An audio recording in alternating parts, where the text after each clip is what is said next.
చూడము కీర్తన గ్రంథము 3వ అధ్యాయం మొదటి నుండి మనం చదువుకుందాం. వర్తమానం పేరు ఏమిటి అంటే నా యావే నన్ను రక్షింపుము.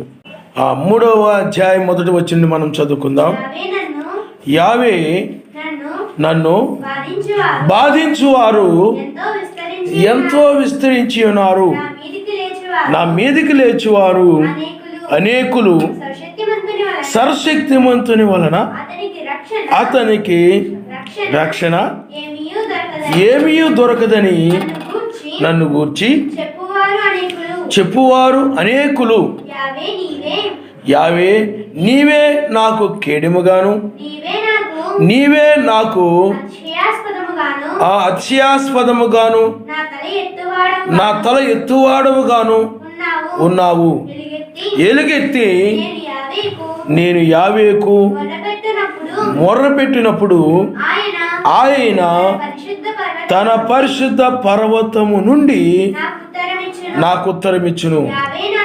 యావే నాకు ఆధారము కావున నేను పండుకొని నిద్రపోయి మేలుకొందును. 10,000 మంది దండెత్తి నా మీదకి వచ్చి మోహరించినను నేను భయపడను. యావే లెమ్ము, నా ఎలోహిం నన్ను రక్షింపుము. నా శత్రువులందరి దవడ ఎముక మీద కొట్టువాడవు నీవే, దుష్టుల పళ్ళు విరగొట్టువాడవు నీవే. రక్షణ యావేది నీ ప్రజల మీదకి నీ ఆశీర్వాదము వచ్చునుగాక. ఆయన నామమునిస్తాడు. హల్లెలూయా. నా ఎలోహిం నన్ను రక్షింపుము. చూడండి, మెస్సయ ఆయన శిలువలో వేలాడుతూ ఉన్నప్పుడు కానీ, ఇజ్రాయేల్ మధ్య ఉన్నప్పుడు కానీ ఆయనను బాధించువారు ఎంతో విస్తరించి ఉన్నారు. చూడండి, మొట్టమొదట శత్రువులు తక్కువ మందే ఉంటారు. రాను రాను ఏమైపోతారు చెప్పండి? పెరిగిపోతారు. శత్రువులు అంటే ఎవరు? బాధించేవారు. అందువలన యావే నన్ను బాధించువారు ఎంతో విస్తరించి ఉన్నారు. నా మీదకి లేచువారు అనేకులు. చూడండి, ఆయన ప్రజలు ఎప్పుడు కూడా కొద్ది మందే ఉంటారు, ఎక్కువ మంది ఉండరు. ఆ రోజుల్లో దావీదు ఉన్నాడు. అక్కడ దావీదుకి శత్రువులు అనేక మంది ఉన్నారు. కుటుంబంలో శత్రువులే, సోదరులు శత్రువులే, సౌలు రాజు శత్రువే, అలాగే అన్యులు శత్రువులే, అందరూ కూడా శత్రువులే. ఆ శత్రువులు విస్తరించి ఉన్నారు, నన్ను బాధిస్తూ ఉన్నారు. నా మీదకి లేచేవారు అనేకులు. ఈనాడు కూడా మనం మెస్సీని గురించి చూసినట్లయితే మెస్సీకి కూడా ఆనాడు ఇజ్రాయేల్ మధ్య కాదు, ప్రపంచంలో కూడా అనేక మంది ఆయన శత్రువులు ఉన్నారు. ఆయన వ్యతిరేకించేవారు ఉన్నారు, ఆయన్ని గాయపరిచేవారు ఉన్నారు, ఇప్పటికీ ఆయన్ని బహాటంగా సిలువేస్తున్న వారు ఉన్నారు. ఆయన అంగీకరించి మళ్ళీ ఆయన నిరాకరించి సిలువేస్తున్న వారు ఉన్నారు. కాబట్టి అటు అన్యులు కావచ్చు, లేకపోతే అటు అరబ్బులు కావచ్చు, ఇజ్రాయేలు కావచ్చు, ఈ ప్రపంచ దేశాల్లో ఉన్నటువంటి ఈ యొక్క క్రైస్తవులు కావచ్చు, వీళ్ళందరూ కూడా అనేక మంది విస్తరించి అనేక మంది పెరిగిపోయి ఇప్పటికీ మెస్సీని వాళ్ళు ఏం చేస్తున్నారంటే బాధిస్తూ ఉన్నవారుగా ఉన్నారు. అందుకని ఆయన అంటున్నాడు, యావే నన్ను బాధించు వారు ఎంతో విస్తరించి ఉన్నారు. ఒకప్పుడు మొట్టమొదటి సమాజము కొద్ది మందిగా ఉండేది, 120 మంది. ఆ తర్వాత 3,000 మంది ఆయన నామంలో బాప్తిజం పొందారు. ఆ తర్వాత సంఘాలు వచ్చాయి, సమాజాలు. రోమా సమాజము, గలతీ సమాజము, అలాగే కొరింథీ సమాజము, తర్వాత ఫిలిప్పి, కొలసి, ఎఫెసీ, అలాగా మనం చూసుకుంటూ వెళితే ఆ సంఘాలన్నీ కూడా ప్రపంచంలో విస్తరించాయి. అలాగే ఆసియా ఖండంలో ఉన్నటువంటి సంఘాలు, అలాగే ప్రపంచంలో ఉన్నటువంటి సమాజాలు ఆ రోజుల్లో ఉన్నవి. ఆ తర్వాత రాను రాను ఏమైపోయినాయంటే 325 నిశా సమావేశం దగ్గరకు వచ్చేటప్పటికి అవన్నీ కూడా పడిపోయి అవి ఒక సంస్థలుగా మారిపోయాయి, శాఖలుగా వచ్చేసి. ఆ రోమన్ క్యాథలిక్ సంఘమే ఇప్పటికి కూడా నేను తల్లి సంఘాన్ని ఈ మిగతా అన్ని కూడా నా పిల్లలని చెప్పుకుంటూ ఉంటుంది. రోమన్ క్యాథలిక్ సంఘం 4 నుండి వచ్చారు వీళ్ళందరూ, నా పిల్లలని చెప్పుకుంటూ ఉంటుంది. ఎందుకంటే వాళ్ళు వచ్చారు రోమన్ క్యాథలిక్, వాళ్ళ వాక్యంలో ఒకటి తీసివేయడం, ఒకటి కలపడం, పోపు నాకు హక్కు ఉన్నదని అవన్నీ చేస్తున్న విధానాన్ని బట్టి, ఆచారాలను బట్టి, లోక సంబంధమైనటువంటి విగ్రహ సంబంధన ఆ పద్ధతులను బట్టి, స్త్రీ ఆరాధన బట్టి, వాటన్నిటిని బట్టి, క్రిస్టమస్, లెంట దినాలు, వీటన్నిటిని బట్టి బయటకు వచ్చిన తర్వాత కూడా లూథరన్ సంఘం ఇటువంటి సంఘాలు మరలా ఏమైపోయినట్టు ఒక శాఖలుగా మారిపోయి, అందులో ప్రపంచంలో ఆయన్ని బాధించేవారు అనేకులు. చాలామంది ఆయన్ని సేవ చేస్తున్నాం అనుకుంటున్నారు, సువార్త ప్రకటిస్తున్నాం అనుకుంటున్నారు, చాలామంది మేము రక్షణలో నడిపిస్తున్నాం అనుకుంటున్నారు, చాలా పెద్ద పెద్ద మీటింగ్స్ పెడుతున్నాము, వేలాది మంది వస్తున్నాము అలాగ అనుకుంటూ ఉన్నారు. కానీ వాటన్నిటి ద్వారా సర్వశక్తిమంతుని వాళ్ళు ఏం చేస్తున్నారంటే బాధిస్తూ ఉన్నారు. ఇంకొక వచ్చిన వాళ్ళు ఏమంటాడు, అసలు వాళ్ళని ఎవరో ఎరగనని చెప్పాడు ఆయన. మీకు అర్థమవుతుందండి? కాబట్టి ఆయన్ని బాధించేవారు అనేకులు. అలాగే ఆయన కలవరి శిలువలో వేలాడుతూ ఉన్నప్పుడు, లేకపోతే ఆ శిలువను మోసుకొని వెళుతూ ఉన్నప్పుడు ఆ రోమీలు ఆయన ఎంతో బాధించారు. ఆ పరిసయ్యులు, సద్దూకయ్యులు, ప్రధాన యాజకులు వాళ్ళ మధ్య ఉన్నప్పుడు ఆయన ఎంతో బాధించారు. ఆయన బాధించేవారు విస్తరించారు అనేకులు. కాబట్టి ఆ సమయంలో కూడా ఆయన ఈ విధంగానే మొరపెట్టుండొచ్చు. ఆయన నామనిస్తాడు. హల్లెలూయా, హల్లెలూయా. అందుకనే ఈనాడు కూడా ఆయన వాక్య ప్రకారం నడిచేవారు కూడా ఏమవుతారంటే, నీవు ఆయన వాక్య ప్రకారం నడుస్తూ ఉన్నట్లయితే నిన్ను కూడా లోకంలో అనేక మంది ఏం చేస్తారంటే బాధిస్తారు. కానీ అందుకని ఇక్కడ బాధించేవారు ఉన్నారు, బాధని సహించేవారు ఉన్నారు. ప్రపంచం, లేకపోతే శత్రువులు, వాక్య విరోధులు, అవిశ్వాసులు, లేకపోతే అసూయపరులు, ద్వేషము కలిగిన వారు, క్రోధము కలిగిన వారు, కక్ష కలిగిన వారు, ఈ లోక ధనాపేక్ష కలిగిన ఇటువంటి వాళ్ళందరూ కూడా బాధించేవారుగా ఉంటారు. అయితే మెస్సయ్య యొక్క ప్రేమ కలిగిన వ్యక్తి ఎప్పుడు ఏం చేస్తాడనండి, సహించి వారిని క్షమించమని ప్రార్థిస్తూ ఉంటాడు. ఆయన నామనిస్తారు. హల్లెలూయా, హల్లెలూయా. వాళ్ళందరూ అనుకుంటూ ఉంటారు, ఇప్పుడు మెస్సయ్య కలవరి శిలువలో ఉన్నప్పుడు కానీ, లేకపోతే బైబిల్లో ఉన్న 3 యూదుల గురించి మనం చూస్తే శత్రువులు అనేక మంది ఉన్నారు. అక్కడ అందరూ విరోధులుగా ఉన్నారు, ఎవరు కూడా వాళ్ళ పక్షం నిలిచిన వారు ఎవరు కూడా లేరు. అలాగే ఇక్కడ కూడా మెస్సయ్య ఆ కలవరి శిలువలో వేలాడుతూ ఉన్నప్పుడు వాళ్ళు అనుకొని ఉండొచ్చు, ఇదిగో ఏమనంటే సర్వశక్తిమంతుని వలన అతనికి ఏమీ ఆ రక్షణ ఏమీ దొరకదని నన్ను గురించి చెప్పుకుని వారు అనేకులు. ఎందుకనంటే ఆ రోజుల్లో మెస్సయ్య ఆయన లేవి కుటుంబంలో నుంచి, ఆయన లేవి వంశంలో నుండి, ఆయన లేవి గోత్రంలో నుండి ఆయన రాలేదు, ఆయన యోధా గోత్రంలో నుండి వచ్చాడు. అంటే లేవి గోత్రంలో నుండి వచ్చిన వారికి ఆ ధర్మశాస్త్రము, ఆ ఆచారాలు, ఆ పద్ధతులు అవన్నీ కూడా వాళ్ళకి తెలుసు. అదే ఆయన యూదా గోత్రం నుండి వచ్చాడు కాబట్టి ఈయన లేవి నిజముగా ఇతడు యాజకుడైతే, నిజముగా ఈయన ప్రధాన యాజకుడైతే లేవి గోత్రం నుండి రావాలి, కానీ యూదా గోత్రం నుండి ఎలా వస్తాడు? కాబట్టి ఈయనకి ధర్మశాస్త్రం తెలియదు. ఎందుకంటే ఆ యొక్క యోసేపు కానీ, ఆ యోసేపు కుటుంబము కానీ ఆ ధర్మశాస్త్రము ఆయన బోధించడము, ఆ ధర్మశాస్త్రాన్ని ప్రకటించడము అవి చేయడానికి వాళ్ళేమి యాజకులు కూడా కాదు. అందువల్ల ఇది నమ్మడానికి చాలా కష్టంగా ఉంది, చాలా ఇబ్బందిగా ఉంది. కానీ ఆయన నమ్మే మార్గములో వస్తే అనేక మంది నమ్ముతారు, లేవీల మార్గములో వస్తే అనేక మంది నమ్ముతారు. కానీ ఆయన లేఖనాలను బట్టి ఆయన దావీదు వంశములో నుండి ఆయన వచ్చాడు. ఆయన నామస్తోత్రం. హల్లెలూయా, హల్లెలూయా. అందుకనే ఆయన దావీదు కుమారుడుగా పిలువబడ్డాడు. అయితే వాళ్ళు ఆయనకు రక్షణ ఏమి దొరకదు. ఎందుకనంటే అతడు లేవి గోత్రం నుండి రాలేదు, అతడు పాపి.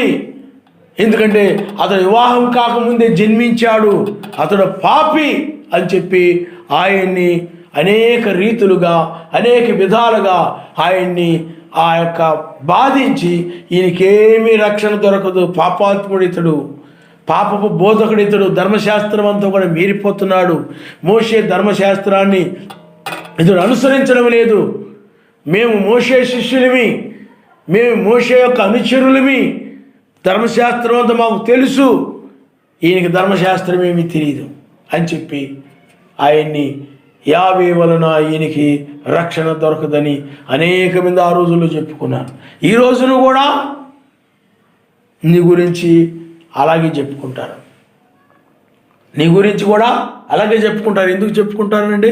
నూతన సంఘం ఉంది, బాప్టిస్ట్ సంఘం ఉంది, పెంతెకోస్తు సంఘం ఉంది, లేకపోతే ఉర్దూ సంఘాల్లో కొన్ని సంఘాలు ఉన్నాయి, వాక్యానికి వ్యతిరేకంగా ఉన్న సంఘాలు ఉన్నాయి.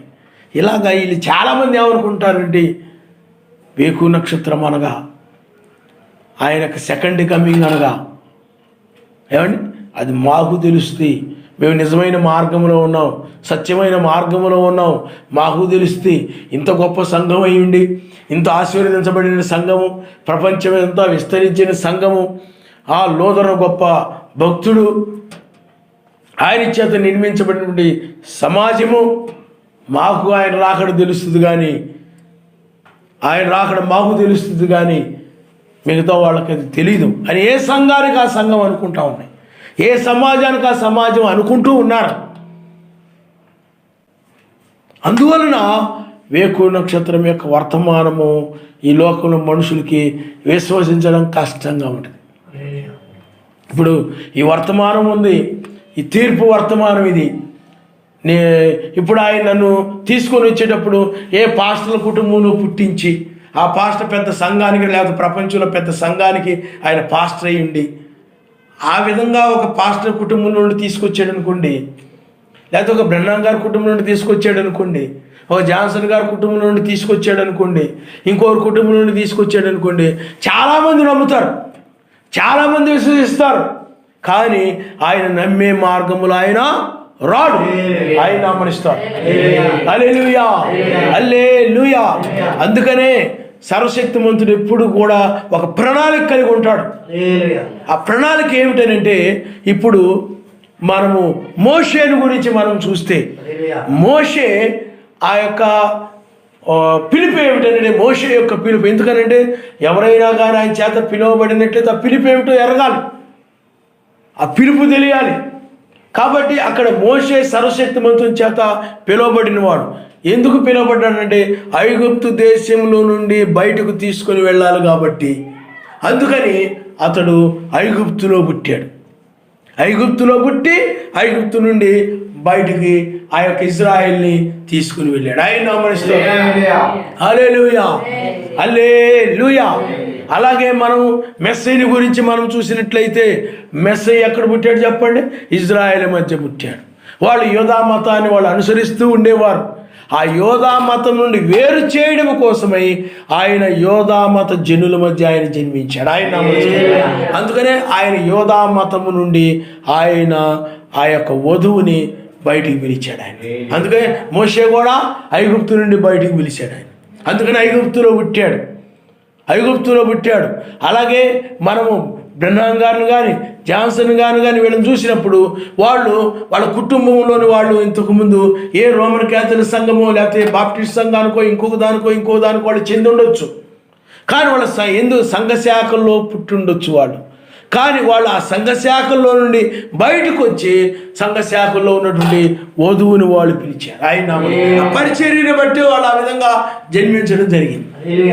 ఇప్పుడు కూడా ఆయన ఎందుకు నన్ను అన్ని జనుల మధ్య పుట్టించాడనంటే, లోకంలో ఎందుకు పుట్టించాడంటే ఆ లోకంలో నుండి వధువుని బయటికి పిలవడం కోసము ఆయన ఆ విధంగా పుట్టిస్తాడు. ఆయన ప్రణాళిక అన్నమాట అది.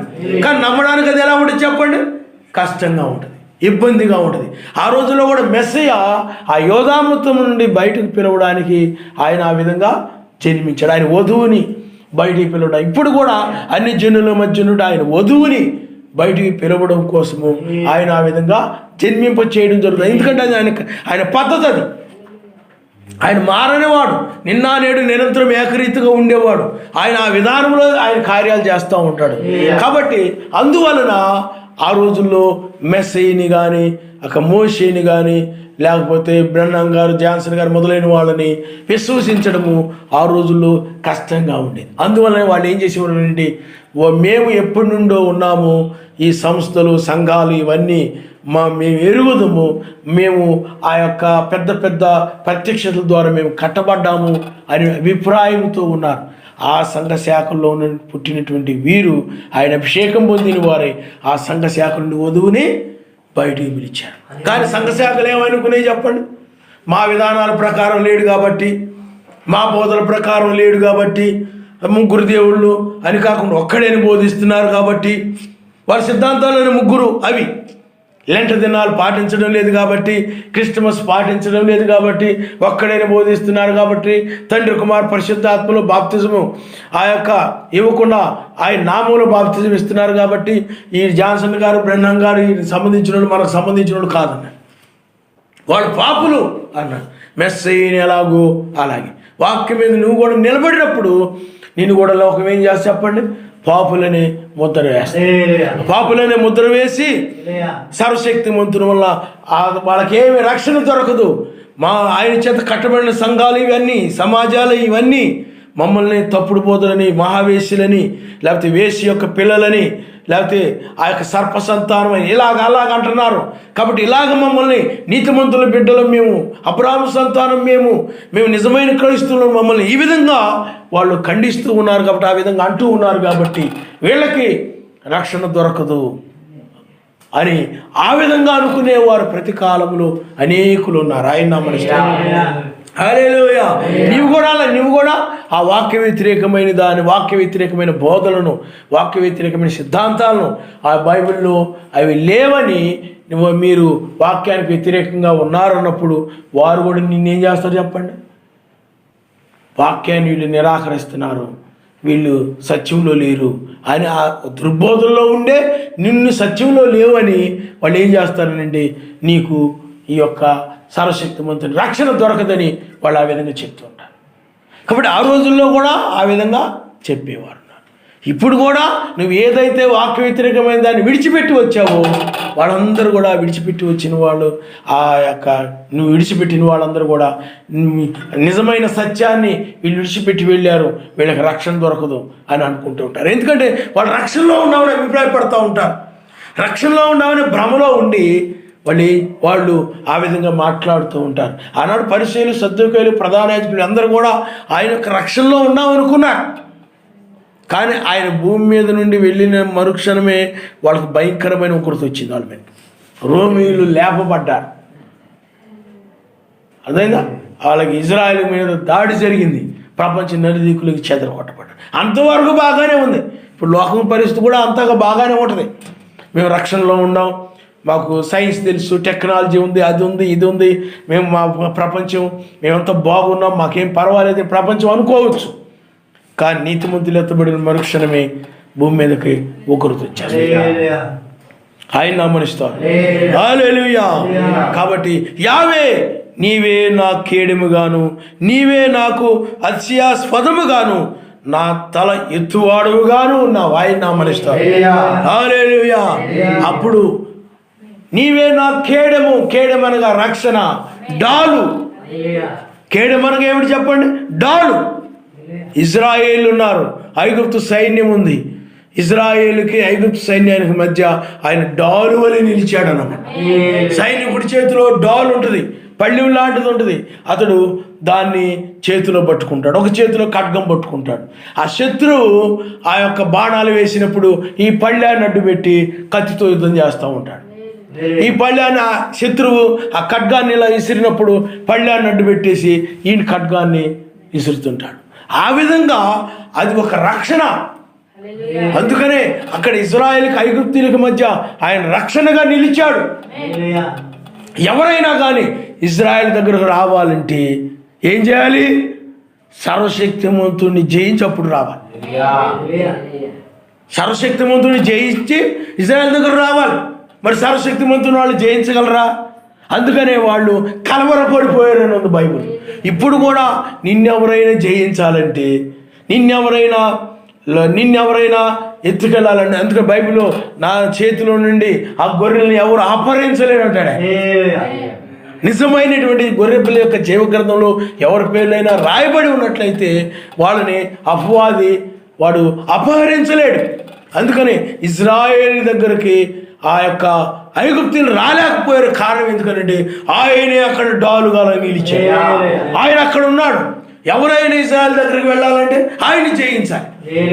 ఆయన జయించి వెళ్ళగలరు. ఆయన జయిస్తేనే వెళ్ళగలుగుతారు తప్ప లేకపోతే వెళ్ళలేరు. ఇప్పుడు కూడా నీకు కూడా ఆయన అలా రక్షణగా ఉంటాడు. మెస్సయ్యకు ఆయన అలాగే ఎందుకంటే ఆయనే రక్షకుడు మెస్సయ్యే. అలాగే దావీదుకు కానీ లేకపోతే మోషేకు కానీ ఎవరికైనా కానీ ఆయనే రక్షణ అయి ఉన్నారు. కాబట్టి ఆ సమయంలో ఆయన్ని ఎవరైనా ఆనైనా ఏదైనా చేయాలంటే ఆయన అనుమతి లేకుండా ఏమీ లేదు. మీకు అర్థమైందా? ఇప్పుడు దావీదు ఉన్నాడు. దావీదుని ఎవరైనా ఏదైనా ఆయన చేయాలంటే చేయలేరు. కారణం ఎందుకంటే దావీదుకు ఆయన రక్షణగా ఉన్నాడు. ఇజ్రాయెల్కి ఆయన రక్షణగా ఉన్నప్పుడు ఐగుప్తీయులు దాటుకుని రాలేకపోయారు. ఎందుకనంటే ఆయన్ని జయించి రావాలి. ఇప్పుడు కూడా సాతానుడు నీ దగ్గరకు వచ్చి నీకేదైనా హాని చేయాలంటే, కీడు చేయాలంటే, లోకంలో లాక్కెళ్ళాలంటే, ఐగుప్తు వంటి లోకంలో లాక్కొని వెళ్ళాలంటే ఆయన్ని జయిస్తేనే తప్ప నీ దగ్గర రాలేదు. కానీ ఆయన్ని ఎవరైనా జయించగలరా? సర్వశక్తిమంతుని ఎవరైనా జయించగలరా? ఎలోహిమును ఆయన ఎవరైనా జయించగలరా? ఎవరు సర్వశక్తిమంతుని జయించలేదు. కాబట్టి ఆయనే అక్కడ రక్షణకర్తగా ఆయన ఉన్నాడు. ఇప్పుడు కూడా నీకు ఆయన రక్షణకర్తగా ఉన్నాడు. నీకు ఆయన డాలుగా ఉన్నాడు. కేడెము ఆయనే, దావీదు కేడెము ఆయనే, వేకువ నక్షత్రము, వేకువ నక్షత్రము.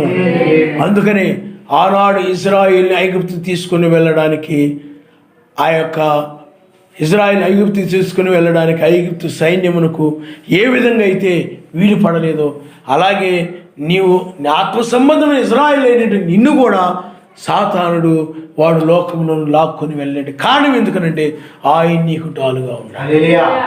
ఆయన నీ కేడెముగా ఆయన ఉన్నాడు. అందుకని అతడు అంటున్నారు, ఇక్కడ రాయబడింది చూడండి, యావే నీవే నా కేడెముగాను, నీవే నాకు అత్యాస్పదముగాను, నా తల ఎత్తు వాడుగాను, నా వాయిని నామనిస్తాడు.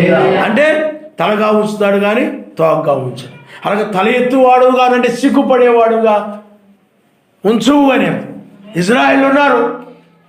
ఇజ్రాయిల్ ఐగుప్తు దేశం నుండి బయటకు వస్తున్నారు. ఆ బయటకు వస్తున్నప్పుడు అప్పుడు ఆయన కనుక అక్కడ కేడెముగా లేడనుకోండి, డాలుగా అనగా సర్వశక్తిమంతుడు డాలుగా కేడెముగా ఆయన లేడనుకోండి, అప్పుడు వాళ్ళు ఏమవుతారు చెప్పండి? సిగ్గుపరచబడతారు. ఎందుకనంటే మేము రక్షకుడు అని నమ్మాము, కానీ ఆయన ఏమి కాపాడలేదు. ఐగుప్తు సైన్యం వచ్చి మమ్మల్ని మరలా తిరిగి వాళ్ళకి ఐగుప్తులోని తీసుకుని వెళ్ళిపోయారు. కాబట్టి మేము రక్షణ పొందలేదు అని, మేము నమ్మిన సర్వశక్తిమంతుడు మమ్మల్ని రక్షించలేదని వాళ్ళు సిగ్గుపరచబడతారు, తలదించుకునేవారుగా ఉంటారు. కానీ ఆయన తలదించుకునేవారుగా చేయలేదు. తలదించుకునేవారుగా తల ఎత్తువారుగా చేశాడు ఆయన. ఎప్పుడైతే వాళ్ళకి ఆ అగ్ని మేఘముగా ఆయన ఇజ్రాయేలుకి ఐగుప్తుల మధ్య నిలిచాడో అప్పుడు వాళ్ళు మనం సేవిస్తున్నవాడు మన రక్షకుడు మనకి వారికి మధ్య నిలిచాడు కనుక మనం ఏమి భయపడాల్సిన పని లేదు. మనల్ని ఐగుప్తీయులు ఎదురు మనల్ని సిగ్గుపరచలేదు, మనల్ని ఆయన అవమానపరచలేదు అని వాళ్ళ తల ఎత్తుకొని ఎర్ర సముద్రాన్ని దాటి వెళ్ళారు. ఆయన తల దించుకొని కాదు, తల ఎత్తుకొని ఎర్ర సముద్రాన్ని దాటి వెళ్ళారు వాళ్ళు. ఈనాడు కూడా నీవు ఆయన నీకు కేడెముగా ఉండడము, ఆయన రక్షణకర్తగా ఉండడాన్ని బట్టి ఇప్పుడు నీవు ఏమి సిగ్గుపరచబడాల్సిన పని లేదు. తల ఎత్తుకుని వాడుగా నీవు ఉండాలి. ఎందుకంటే ఈ రక్షణను బట్టి, ఈ కేడెమును బట్టి, సర్వశక్తిమంతుడు నీతో ఉన్న దానిని బట్టి, నీకు కేడెముగా ఉన్న దాన్ని బట్టి నువ్వు ఇప్పుడు తల ఎత్తుకొని ధైర్యంగా ఉంటావు. కానీ మత్స్యాల సంఘాలు ఇవన్నీ కూడా ఇప్పుడు ఏదో అలా ఉండొచ్చు, కానీ విడిచిపెట్టబడిన తర్వాత వాళ్ళు తలదించుకునేవారుగా ఉంటారు. ఆ శ్రమకాలంలో వారందరూ కూడా ఆ ఉగ్రతలో పడిపోతారు.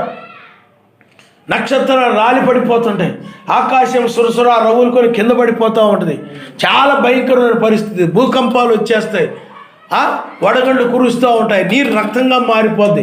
చాలా భయంకరమైన పరిస్థితి, శ్రమకాలం వచ్చేస్తాయి. అప్పుడు ఆ శ్రమల్లో తట్టుకొనలేక, వాటిని భరించలేక అందరూ కూడా, ఆ విడవబడిన వాళ్ళందరూ కూడా ప్రార్థన చేస్తారు. అయ్యా, నీ నామాన్ని మేము అద్భుతములు చేయలేదా, నీ నామాన్ని మాంతకార్యం చేయలేదా, బ్రహ్మం గారి వర్తమానం బోధించాం కదా, 7 ముద్రలు బోధించాము, లేకపోతే 7 సంకాలాల గురించి బోధించాము, నీవే ప్రవక్త ఆయనే, బ్రహ్మం గారి ప్రవక్త అని నువ్వు పంపించిన ప్రవక్త ఆయనే అని ప్రకటించాము. ఆ విధంగా వాళ్ళు చెప్తారు. కానీ అప్పుడు ఆ విధంగా చెప్తారు. కానీ అప్పుడు ఆయన ఏమంటాడంటే, అక్రమం చేయవారులారా మీరెవరు, నేను ఎరుగును అంటాడు. అప్పుడు వాళ్ళందరూ కూడా తలదించుకుంటారు. అయ్యో, ఎంత భక్తి చేసాం, ఎంత సేవ చేసాం, ఎంత చేసాం, అంత చేసాం. కారణం ఏమిటంటే వాళ్ళు బ్రహ్మం గారి వర్తమానంలో ఉన్నాం అనుకున్నారు. కానీ అబద్ధమును, అంటే బ్రహ్మం గారి వర్తమానమును, జాన్సన్ గారి వర్తమానమును వాళ్ళ యొక్క ఆలోచనకు అనుకూలంగా మరుచుకొని వాళ్ళు దుర్బోధనలో కొనసాగుతున్నామనే విషయం వాళ్ళకి తెలియదు. సత్యంలో ఉన్నామని అనుకుంటారు అందరూ కూడా, కానీ సత్యంలో ఉన్నామని అభిప్రాయంతో ఉండి విడిచిపెట్టబడిన తర్వాత వాళ్ళు ఏమైపోతారు, సిగ్గుపరచబడతారు. మనము తల ఎత్తుకొని మధ్యాకాశంలో ఆయన కలుసుకుంటాం. ఆయన మనిషి పరిసయుడు ఏమైపోయాడు చెప్పండి? ఆ పరిసయుడు పాతాళంలో పడిపోయాడు, తల దించుకున్నాడు. కానీ ఆ లాజరు అయితే తల ఎత్తుకొని ఉన్నాడు. లాజరు ఎలా ఉన్నాడు చెప్పండి? సిగ్గుపరచబడలా. ఆయన అనగా లాజరు ఆయన నమ్మినటువంటి సర్వశక్తిమంతుడు ఆ లాజరుని సిగ్గుపరచలేదు. రక్షిస్తాడని నమ్మాడు, ఆ రక్షణను గ్రహించాడు. అందువల్ల లాజరు ఏమాత్రం కూడా సిగ్గుపరచబడలేదు. కానీ ఆ పరిసయుడు కూడా నమ్మాడు ఆయన్ని, అబ్రాహాము కుమారుడే. కానీ అతడు విడిచిపెట్టబడిన వాడే సిగ్గుపరచబడ్డాడు, అవమానపరచబడ్డాడు. మరి ఆ శ్రమల్లో వాటిలో ఇట్లో పడిపోతే అన్యులు వాళ్ళందరూ ఏమంటారంటే, ఏంటి పాస్టర్ గారు మీరు కూడా శ్రమల్లో ఉన్నారా? ఏం క్రైస్తవులే మీరు కూడా శ్రమల్లో ఉన్నారా? ఏం లూథరన్, బాప్టిస్టులు, పెంతెకోస్తోళ్ళు మీరందరూ కూడా శ్రమల్లో ఉన్నారేంటి? మేమంటే అన్యులవి, మేము విగ్రహారాధన తప్పు అన్నారు, ఇప్పుడు మీరు కూడా శ్రమల్లో ఉన్నారేంటి అని ఈ లోకంలోని వారు ఈ మత్స్య సంఘాలలో ఈ వధువు సంఘాల్లో ఉన్న దుర్బోధకుల్ని అవమానపరుస్తారు. అప్పుడు వీళ్ళందరూ కూడా సిగ్గుపరచబడతారు. అందువలని ఆయన చూడండి, తల ఎత్తువాడుగా చేస్తాడు ఈయన. ఇప్పుడు నువ్వు తల ఎత్తుకొనివాడుగా నీవు ఉండవు. కారణం ఏమిటి? ఆ రాకడ బయలుపాటుని బట్టి, ఆ రెండవ రాకడ విషయాలను బట్టి, ఆయన నీతో ఉన్న దానిని బట్టి నీవు తల ఎత్తుకునే వ్యక్తిగా నీవు ఉన్నావు. ఆయన తల తీసుకోవాల్సిన పని లేదు. రాకడ ఎరగనోళ్ళు అయితే తల దించుకోవాలి. కానీ నువ్వు ఆయన ఎరిగి ఉన్నావు కనుక, అందుకని ఇప్పుడు నువ్వు ఎక్కువ నక్షత్రం అంటే నువ్వు చెప్పగలవు. నిద్ర మేలుకొని వేళంటే నీకేదో అర్థమైపోయింది. తీర్పు దినం అంటే ఏదో నీకు అర్థమైపోయింది. అంచెదినం అంటే ఏదో అర్థమైపోయింది. అందువలన నువ్వు ఏమాత్రం కూడా సిగ్గుపరచబడదు. తర్వాత చూడండి, ఎలుగెత్తి నేను యావేకు మొరపెట్టినప్పుడు ఆయన తన పరిశుద్ధ పర్వతం నుండి నాకు ఉత్తరం ఇచ్చును. యావే నాకు ఆధారము. చూడండి, నేను ఆయన మొరపెట్టినప్పుడు నాకు జవాబిస్తాడు. అందుకనే ఆయన సర్వశక్తిమంతుడు జవాబిచ్చేవాడు. నువ్వు సేవించున్నవాడు నువ్వు మొరపెట్టినప్పుడు జవాబిస్తాడు. దావీదు మొరపెట్టినప్పుడు ఆయన జవాబిచ్చాడు. మోషే మొరపెట్టినప్పుడు ఆయన జవాబిచ్చాడు. ఏలియా మొరపెట్టినప్పుడు ఆయన జవాబిచ్చాడు. మెస్సయ్య మొరపెట్టినప్పుడు ఆయన జవాబిచ్చాడు. అపోస్తులు మొరపెట్టినప్పుడు ఆయన జవాబిచ్చాడు. అందువల్ల ఆయన మాట్లాడేవాడు. ఇప్పుడు కూడా ఆయన వధువు ఆయనే ఆధారం కాబట్టి ఏ కష్టం వచ్చినా, ఏ శ్రమ వచ్చినా, ఏ ఇబ్బంది వచ్చినా ఆయనే ఆధారం. లోకంలో మనుషులు జనబలాన్ని, కుల బలాన్ని, ధన బలాన్ని, లేకపోతే ఆస్తి బలాన్ని, ఆ బలాన్ని, ఈ బలాన్ని ఆధారం చేసుకొని, లేకపోతే ఖండ బలాన్ని, ఈ యొక్క వీటన్నిటిని కూడా ఆధారం చేసుకొని మాకు ఏమీ పర్వాలేదు అనుకుంటూ ఉంటారు. కానీ నీకు ఆధారము, ఎందుకంటే గొర్రెలకు ఆధారము కాపరి, దీనులకు ఆధారం ఎవరు చెప్పండి? ఆయనే. అందుకనే గొర్రెలు ఆయన వైపు తిరిగి మొరపెడతాయి. నీవు కూడా సర్వశక్తిమంతుని వైపు తిరిగి మొరపెట్టే వ్యక్తిగా ఉన్నాడు. అందుకని ఆయన ఉత్తరం ఇచ్చేవాడుగా ఉన్నాడు. ఆయన హల్లెలూయా. నీకు ఆయన జవాబిస్తాడు. ఈరోజు నాయన నాకు ఈ రెండవ రాకడ గురించి ఈ విషయాలు, ఆ విషయాలు నాకు బయలుపరచు నాయన, తెలియచేయను ఆయన, నేను వాటిని వినేలాగా నాకు సహాయం చేయను ఆయన అంటే అప్పుడు నీ ప్రార్థనను బట్టి ఆయన ఏం చేస్తారండి, వర్తమానికుల ద్వారా నీతో మాట్లాడతారు ఆయన, లేకపోతే లేఖనాల ద్వారా నీతో మాట్లాడతారు, ప్రార్థనలో నీతో మాట్లాడతారు ఆయన. ఆయన నామనిస్తాడు. వ్యక్తిగతంగా ఎవరైనా ఆయనతో మాట్లాడొచ్చు, నీవు కూడా మాట్లాడచ్చు, నీకు ఆయన జవాబిస్తాడు. ఆయన పక్షపాతం కలిగిన వాడు కాదు. ఎవరికి ఏమి కావాలో, ఎవరితో ఏం మాట్లాడాలో వారికి తగిన విధంగా ఆయన మాట్లాడతాడు. ఆయన జవాబిచ్చేవాడు. అందుకని మొరపెట్టినప్పుడు ఆయన తన పరిశుద్ధ పర్వతం నుండి నాకు ఉత్తరం ఇచ్చును. ఆయనే నాకు ఆధారము, ఆయన మీదే నువ్వు ఆధారపడాలి. అందుకని ఆయన మీద ఆధారపడే వ్యక్తి ఏం చేస్తాడంటే ప్రతి ఏది వచ్చినా కానీ ఆయన సన్నిధికి వెళ్ళి ప్రార్థన చేస్తాడు, మొరపెడతా ఉంటాడు. మీకు అర్థమవుతుందండి? ఇప్పుడు లోకంలో మనుషులను ఆధారం చేసుకున్నాం అనుకో, ఏ కష్టం వచ్చినా ఏమొచ్చినా మనుషులు ఏం చేస్తుంటారంటే ఏ శ్రమ వచ్చినా ఇబ్బంది వచ్చినా కానీ పుట్టింటికి వెళ్ళడము, బంధువుల ఇంటికి వెళ్ళడము, వాళ్ళ ఇంటికి వెళ్ళడము, ఆ వీళ్ళింటికి వెళ్ళము, ఆ కష్టాలు ఆ బాధలు అవన్నీ వాళ్ళకు మొరపెట్టుకుంటూ ఉంటారు, వాళ్ళు చెప్పుకుంటూ ఉంటారు. ఎందుకంటే వాళ్ళని ఆధారం చేసుకున్నారు కాబట్టి. నీవైనట్లయితే ఇప్పుడు ఆయన ఆధారం చేసుకున్నప్పుడు ప్రతి విషయంలో కూడా ఆయనకే నువ్వు మొరపెడతావు. మనుషులను ఆధారం చేసుకోనకుండా, రాజులను ఆధారం చేసుకోనకుండా, గనులను ఆధారం చేసుకోనకుండా ఆయన ఆధారం చేసుకున్నప్పుడు ఆయన మొరపెట్టడం జరుగుతుంది. అందుకని దావీదు కానీ ఏలియా కానీ వీళ్ళందరూ కూడా ఆయనకే మొరపెట్టారు. ఏది వచ్చినా, ఏది అవసరమైనా, ఏ కష్టమైనా ఆయన వైపు తిరిగి వాళ్ళు మొరపెట్టేవారు. దానియేలు ఏం చేశాడు చెప్పండి? ఆ సమయంలో చాలా భయంకరమైన సమయం అది. ఆ సింహాలు గుహలో పడేస్తామంటున్నారు. ఆ చట్టాన్ని అలాగ పుట్టించారు. ఆ సమయంలో కూడా సర్వశక్తిమంతుని వైపు తిరిగి మొరపెడుతున్నాడు ఆయన. నువ్వు అందువలన ఈ చివరి కాలంలో ఒక విమోచన కొరకు కానీ, ఒక రక్షణ కొరకు కానీ, లేకపోతే ఉగ్రతుడిని తప్పించుకోవడం కోసం కానీ, ఎందుకంటే ఆయనే సర్వశక్తిమంతుడే ఉగ్రతుడిని తప్పించేవాడు కాబట్టి, ఆ మనిషి కుమారుడు అనగా ఆయనే ఈ యొక్క ప్రళయం నుండి రక్షించేవాడు కాబట్టి, అందువలన ఎవరైతే రక్షిస్తారో, ఆ రక్షణ ఎవరి చేతిలో ఉన్నదో, ఆ యొక్క ఈ శరీరాన్ని విమోచించి ఆ మహిమ శరీరాన్ని ఎవరైతే అనుగ్రహిస్తారో, ఎవరైతే ఈ యొక్క రాబోయేటువంటి ఆ శ్రమకాలను తప్పిస్తారో ఆయన వైపు తిరిగి నువ్వు మొరపెట్టాలి. ఎప్పుడంటే నీకు ఇది ఇప్పుడు అవసరం, ఇది ఆయనే దాన్ని అనుగ్రహించేవాడు.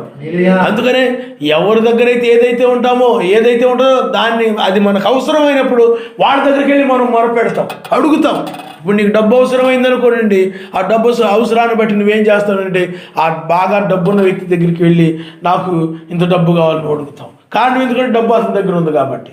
లేకపోతే నీకు ఒక ధాన్యం అవసరం అనుకోనండి, ఆ ధాన్యం కలిగిన వ్యక్తి దగ్గరికి వెళ్ళి నాకు ధాన్యం కావాలని అడుగుతాం. అంటే అవి మనుషులు కలిగి ఉన్న వాటిని బట్టి, నీ అవసరాన్ని బట్టి నువ్వు అడుగుతూ ఉంటావు లోకంలో. కానీ ఇక్కడ ఆ సర్వశక్తిమంతుడు ఆయన యావే నీ రక్షకుడు, నీ పోషకుడు, నీ సమస్తమై ఉన్నాడు కాబట్టి సమస్త విషయాల్లో కూడా నీవు ఆయన వైపు తిరిగి మొరపెడుతుంటావు. ఎందుకంటే ఆ రక్షణ ఆయన చేతిలో ఉంది. ప్రకృతిలో ఉన్న ప్రతిదీ, మనుషులు అందరూ కూడా ఆయన చేతిలో ఉన్నారు. ఆయనే ఏదైనా నీకు అవసరం నడిపించగలడు, ఆయన ప్రేరేపించగలడు, ఆయన ప్రతిదాన్ని కూడా ఆయన జరిగించగలడు. ఆయనకు అసాధ్యమైంది ఏమీ లేదు. నువ్వు ఆరాధించుతున్నవాడు. అందువలన నీవు ప్రతి విషయంలో కూడా ఆయన వైపు తిరిగి మొరపెట్టినప్పుడు ఆయన నీకు జవాబిస్తాడు. మిగతా వాళ్ళకి ఇవ్వడు ఆయన, మిగతా వాళ్ళకి ఆయన పశ్చాత్త సంఘాలకి ఇవ్వడం, వధు సంఘాల్లో ఉన్న దుర్బోధులకు ఆయన జవాబు ఇవ్వడం, సర్వశక్తిమంతుడు జవాబు ఇవ్వడం.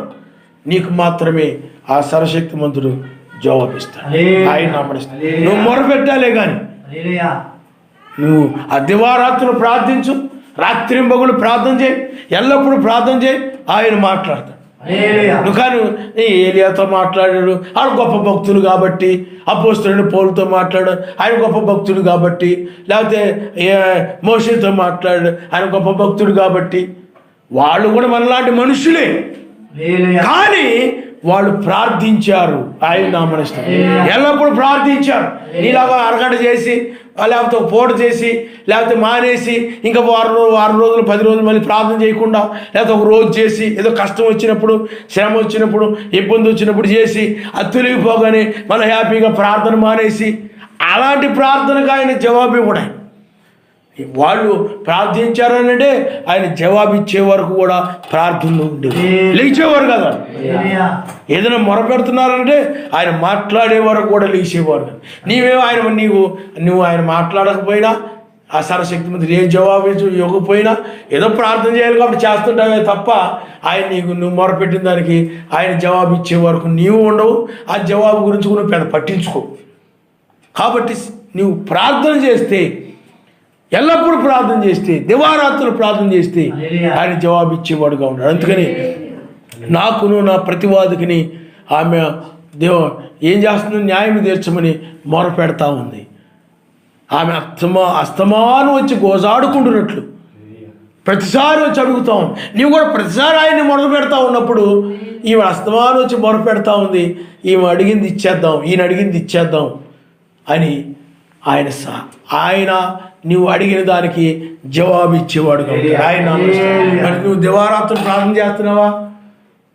నిత్యము ప్రార్థన చేస్తా. ఎందుకంటే ఏర్పరచబడిన వారంటే నిత్యము ప్రార్థించేవారు, ఎడతెగక ప్రార్థించేవారు ఏర్పరచబడిన వారంటే. అప్పుడు నువ్వు ఎల్లప్పుడూ మొరపెడితే ఆయన నీకు జవాబు ఇస్తాడు. అందుకని ఆయన వధువు అని అంటే నిత్యము ప్రార్థించేది ఆయన వధువు తప్ప ఇంకా ఏదో కుదిరినప్పుడు, వీలైనప్పుడు, తీరినప్పుడు, ఏమండి ఏదో కష్టం వచ్చినప్పుడు, ఇబ్బంది వచ్చినప్పుడు, లేదా మనసు బాగలేనప్పుడు ఇలాగా వాళ్ళకి వీలైనప్పుడు ప్రార్థన చేసుకుంటూ ఉంటారు, వాళ్ళకి అవసరమైనప్పుడు ప్రార్థన చేసుకుంటూ ఉంటారు. అది కాదు ప్రార్థన అంటే. నిత్యము ప్రార్థన చేయాలి. ఆయన అవసరమున లేకపోయినా నిత్యము ఏం చేయాలి చెప్పండి? ఆయన్ని గణపరచాలి, ఆయన మహిమపరచాలి, ఆయన అడగాలి. అడుగుడి మీకు ఇవ్వబడును, తట్టుడి మీకు తెరవబడును. అందుకని మనం ఆయన రాజ్యముని, నీతిని నువ్వు అడగాలి, ఆయన రాజ్యాన్ని అడగాలి. అప్పుడు ఆయన నీకు కావాల్సినవి ఆయన అనుగ్రహిస్తాడు. నీకేమి కావాలో ఆయన తెలుసు, అందువల్ల వాటిని నీకు అనుగ్రహిస్తాడు. కానీ నువ్వు చేయాల్సింది ఏంటండి? ఎల్లప్పుడూ ప్రార్థన చేయండి, ఎల్లప్పుడూ ఆయన స్తుతించడమే. ఎలోహిం దూతల వలె ఎల్లప్పుడూ ఆయన ప్రార్థన చేయాలి. వెనక వాటిని మరచి రేపటి గురించి ఆలోచించగా ఎల్లప్పుడూ నువ్వు మొరపెట్టినట్లయితే ఆయన జవాబిచ్చేవాడుగా ఉన్నాడు. కాబట్టి ఇప్పుడు ఆయన నీతో మాట్లాడేవాడుగా ఉన్నాడు, రక్షించేవాడుగా ఉన్నాడు. నువ్వు ఏదైనా మొరపెట్టి అడిగినప్పుడు ఆయన అనుగ్రహించేవాడుగా ఉన్నాడు. ఆయన హల్లెలూయా. అందుకని నేను పండుకొని నిద్రపోయి మేల్కొందును, 10,000 మంది దండెత్తి నా మీదకి వచ్చి మోహరించినను నేను భయపడను. ఆయన నామనిస్తాను. అందుకనే సర్వశక్తిమంతునితో ఎవరైతే స్నేహం కలిగి ఉంటారో, ఎవరితో అయితే సర్వశక్తిమంతుడు మాట్లాడుతూ ఉంటాడో, జవాబిస్తూ ఉంటాడో మొరపెట్టినప్పుడు, వాళ్ళే శత్రువులు వచ్చినా కానీ, ఎవరు వచ్చినా కానీ, లేకపోతే శోధనలు వచ్చినా కానీ, ఒడిదుడుకులు వచ్చినా కానీ, లేకపోతే హింసలు వచ్చినా కానీ, లేకపోతే వైరస్ లాంటివి వచ్చినా కానీ, లేకపోతే ఏదైనా భూకంపం రాబోతున్నదని, లేకపోతే ఇంకోటి ఏదైనా కానీ, లేకపోతే 10,000 మంది శత్రువులు వచ్చినా కానీ, ఇన్ని వేల మంది శత్రువులు వచ్చినా కానీ, ఇక్కడ చూడండి, ఇక్కడ ఏమన్నారండి? నేను భయపడను. నేను భయపడనని చెప్తుంటావు అన్నమాట. ఇక్కడ చూడండి, సర్వశక్తిమంతుడు మాట్లాడుతూ ఉన్నాడు కనుక, ఆయన ఆధారం చేసుకుని ఉన్నాడు కనుక 10,000 మంది దండెత్తి నా మీదకి వచ్చి మోహరించినను నేను భయపడను. నువ్వు ఆ విధంగా చెప్పగలుగుతావు. సర్వశక్తిమంతుడు నాతో మాట్లాడుతూ ఉన్నాడు కనుక, నాతో ఉన్నాడు కనుక, నేను ఆయన్ని ఆధారం చేసుకుని ఉన్నాను కనుక, ఆయన లోకములో ఉన్నవారన్నిటికంటే కూడా ఆయన గొప్పవాడు కాబట్టి ఆయన ఆధారం చేసుకున్నాను కాబట్టి 10,000 మంది దండెత్తి నా మీదకి వచ్చినను మోహరించినను నేను భయపడను. ఈ వైరస్కి నేను భయపడను. ఇంకా ఇలాంటి వైరస్లు ఇంకా గొప్ప ఇచ్చినా కానీ నేను భయపడను. ఇంకా లేకపోతే ఇంకొక పెద్ద భూకంపం వచ్చిన నేను భయపడను. శ్రమకాలం భూమి మీదకి రాబోతుంది, నేను భయపడను. కాడి మీదకి నేను ఎత్తబడతాను. ఆయన హల్లెలూయా. ధైర్యంగా నువ్వు చెప్పగలుగుతావు అన్నమాట. ఎప్పుడు ఆయనకి నీకు మధ్య, సర్వశక్తిమంతుడు నీకు మధ్య ఎలాంటి విరోధం లేకుండా ఆ సమాధానం ఉన్నప్పుడు నువ్వు ధైర్యంగా చెప్పగలుగుతావు. కానీ నువ్వు ప్రార్థన చేస్తుంటావు, ఆయన జవాబు ఇవ్వడు. నువ్వు వాక్యానికి విరోధంగా ఉంటావు, వాక్యానికి వ్యతిరేకంగా జీవిస్తుంటావు, ప్రార్థన చేయకుండా ఉంటావు. నువ్వు నిత్యం ప్రార్థన చేయమంటే అరగంట ప్రార్థన చేస్తుంటావు. లేదా గంట ప్రార్థన చేస్తుంటావు, ఆ ప్రార్థన మీరిపోతున్నావు నువ్వు. అప్పుడు నీ చుట్టూ శత్రువులు మూగినప్పుడు, ఇలాంటి ఏమైనా వచ్చినప్పుడు నువ్వు భయపడిపోతుంటావు. కారణం ఏమిటి? నీకు ధైర్యం ఉండదు. కారణం ఏమిటి? ఏదైనా శోధనలో వచ్చినప్పుడు ధైర్యం ఉండవు, వణికిపోతావు, గడగడలాడిపోతావు, కంగారు పడిపోతుంటావు, తొందరపడిపోతుంటావు, ఆళ్ళ మీద వీళ్ళ మీద కేకలేసేస్తుంటావు, అరిచేస్తుంటావు. ఆ సహనం ఉండదు, ఏముండదు, గందరగోళం అయిపోతుంది. కారణం ఏమిటంటే నీకు ఆయనకి మధ్య ఆ యొక్క వ్యక్తిగతంగా ఆ స్నేహం అనేది లేదు. ఆయన సహాయం చేయగలడని నమ్మకం నీకు కలగదు. వాక్యం ప్రకారంగా ఉన్నప్పుడే నీకు ఆయన మీద నమ్మకం కలుగుతుంది, ఆయన సహాయం చేస్తాడు. నువ్వు వాక్యానికి వ్యతిరేకంగా ఉన్నప్పుడు, నీ హృదయం నీ మీద దోషారోపణ చేస్తున్నప్పుడు నువ్వు ఆయన సహాయం చేస్తాడని నీ నమ్మకం ఉండదు. అందులో ఇప్పుడు నన్ను 10,000 మంది వచ్చినా కానీ నన్ను ఆయన రక్షిస్తాడు, నేను భయపడను అని ధైర్యం చెప్పలేవు. కారణం ఏమిటి? నీకు ఆయనకి వ్యక్తిగతంగా స్నేహం లేదు. సర్వశక్తిమంతునితో నువ్వు మాట్లాడడం, ఆయన నీతో మాట్లాడడం ఉండాలి. నువ్వు ఏడాడైనా ఆయన నాతో ఇది మాట్లాడాడు, ఆయన నాకు ఇది బోధించాడు, లేకపోతే నాకు ఇది తెలియజేశాడు అని నీతో ఆయన మాట్లాడినప్పుడు ఇతరులకు ఆ పరలోక సంబంధమైన దాని గురించి నువ్వు పంచుకుంటా ఉంటావు. ఆయన హల్లెలూయా విని వెళ్తున్నావే తప్ప, కానీ నువ్వు ఆయన జవాబిచ్చిన దాన్ని నువ్వు ఎప్పుడైనా మాట్లాడుతావు. నేను ప్రార్థన చేశాను, నేను మొరపెట్టాను, ఆయన నాకు ఫలానా జవాబు ఇచ్చాడు. అర్థమైందా? అది నీ జీవితంలో ఉండాలి, అది ఎప్పుడూ ఉండాలి. ఆయన జవాబిచ్చేవాడు, ఆయన మాట్లాడేవాడు. ఎప్పుడైతే ఆయన మాట్లాడుతుంటాడో అప్పుడు నువ్వు ధైర్యంగా ఉంటుంటావు. ఆయన హల్లెలూయా. దావీదు అదే అంటున్నాడు. దావీదుకి ఎందుకు వచ్చింది ధైర్యము? యుద్ధరంగంలోనికి వెళ్ళినప్పుడు ఎందుకు ధైర్యం వచ్చింది చెప్పండి?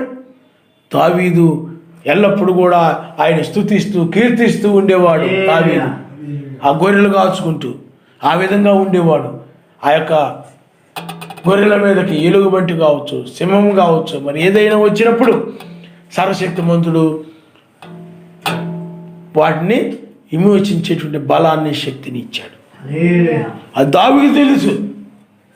సర్వశక్తిమంతుడు తనతో ఉన్నాడని, సర్వశక్తిమంతుడు నేను స్నేహం కలిగి ఉన్నామని అది దావీదు తెలుసు. కాబట్టి ఆ దావీదు యుద్ధము చేయనది నేను కాదు, ఆయనే. ఈ ఫిలిష్తీయుడు ఎంత, ఐగుప్తు సైన్యం ఎంత, అడంత ఎత్తుంటే నాకేంటి, అది ఎంత కిరీటం ఉంటే నాకేంటి, అన్ని ఆయుధాలు ఉంటే నాకేంటి, ధైర్యంగా వెళ్తున్నాడు. ఆయన హల్లెలూయా. ఎందుకంటే ఆయనే నాకు కేడము, ఆయనే నాకు ఆధారము. నేను మొరపెట్టినప్పుడు ఆయన జవాబు ఇచ్చేవాడని ధైర్యంగా వెళుతూ ఉన్నాడు. ముగ్గురు యూదులు కూడా ధైర్యంగా ఉన్నారు, భయపడలేదు. నిన్ను ఆ యొక్క అగ్గిలో పడేస్తాము, మిమ్మల్ని అగ్గిలో మీరు బూడిదైపోతారు, మీరు కాలిపోతారు, లేకపోతే దానివల్ల నేను సింహాల గుహలో పడేస్తాం, ఆ సింహాల గుహలో నువ్వు ఆ సింహాలకు ఆహారం అయిపోతావు, ఆలోచించుకో అంటుంటే ఏమీ వాడు భయపడలేదు. కారణం ఏమిటి? సర్వశక్తిమంతుడు మనకు ఉన్నాడు, మనకు తోడుగా ఉన్నాడు అని వాళ్ళకు తెలుసు. ఆయన హల్లెలూయా. ఆయన చేత నడిపించబడుతున్నారు కాబట్టి వాళ్ళు ధైర్యముగా ఉన్నారు. నీకు ధైర్యం ఎప్పుడు వస్తే చెప్పండి. చాలామంది మిగతా సమయాల్లో ధైర్యంగా ఉంటారు, శోధనలు వచ్చినప్పుడు ఏమొస్తుంది చెప్పండి?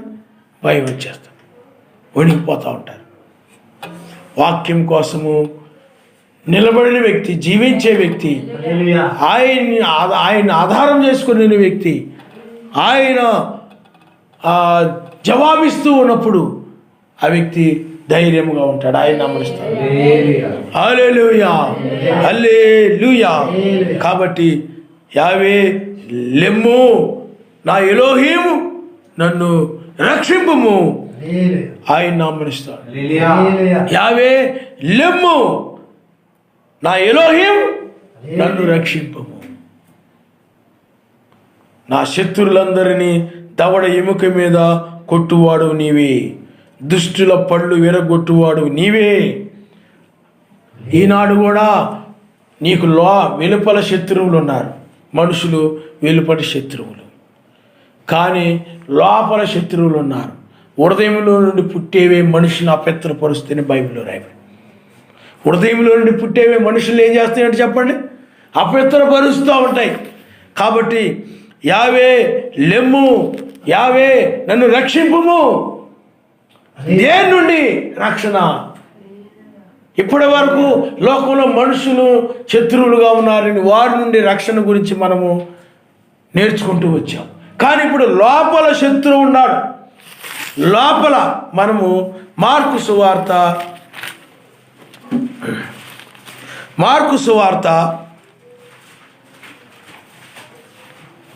7వ అధ్యాయము